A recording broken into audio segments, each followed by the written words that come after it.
राजा का उत्तराधिकारी कौन? हिंदी कहानी। एक बार की बात है, तुगलकंगा राज्य में प्रताप सिंह नाम का एक राजा हुआ करता था। वह बहुत ईमानदार और साहसी था।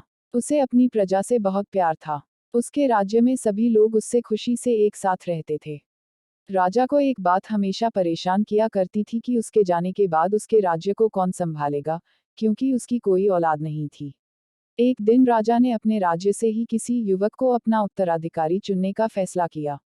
वह अपनी ही तरह किसी ईमानदार लड़के को सत्ता सौंपना चाहता था, जो प्रजा का ख्याल रखे। राजा ने काफी सोच विचार करके राज्य के सभी होनहार बच्चों को दरबार में बुलाया और घोषणा करते हुए कहा, मैं आप सब में से किसी एक को अपना उत्तराधिकारी बनाना चाहता हूँ।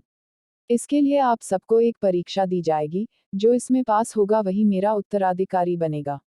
इसके बाद राजा ने वहां मौजूद सभी बच्चों को एक एक बीज दिया और बोला कि घर जाकर इस बीज को गमले में लगाना है। 4 महीने बाद सभी अपने पौधे के साथ यहाँ पर फिर से एकत्रित होंगे।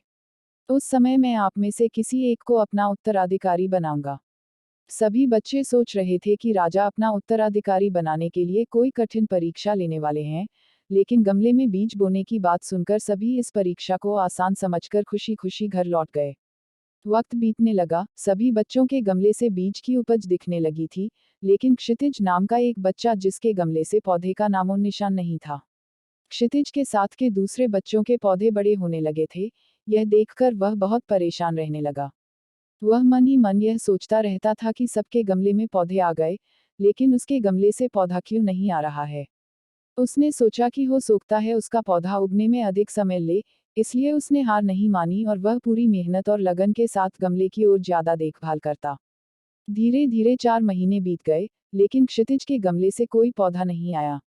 वहीं ज्यादातर सभी बच्चों के गमले में पौधे निकल आए। कुछ बच्चों के पौधों में तो फूल और फल भी दिखने लगे। राजा के पास जाने का समय आ गया। क्षितिज ने सोचा कि वह राजा के पास जाएगा, तो उसका गमला देखकर सब उसका मजाक बनाएंगे। कोई उसकी बात पर विश्वास नहीं करेंगे कि वह हर दिन गमले में पानी देता था, वह उसकी देखभाल करता था। क्षितिज की मां ने उसे समझाया और कहा कि नतीजा कुछ भी आया हो, लेकिन तुम्हें राजमहल उनका बीज लौटाने जाना चाहिए। जो होगा देखा जाएगा। मां के समझाने पर क्षितिज मान गया और खाली गमला लेकर राजमहल पहुंचा। वहां उसने देखा कि सभी के गमले में सुंदर सुंदर पौधे दिखाई दे रहे थे और सभी बहुत खुश थे। उसका गमला देखकर सभी हंसने लगे और अपनी मेहनत का बखान करने लगे। वह चुपचाप आंखें नीचे किए शर्म से बैठ गया। इतने में राजा आए और सभी के गमलों को ध्यान से देखने लगे।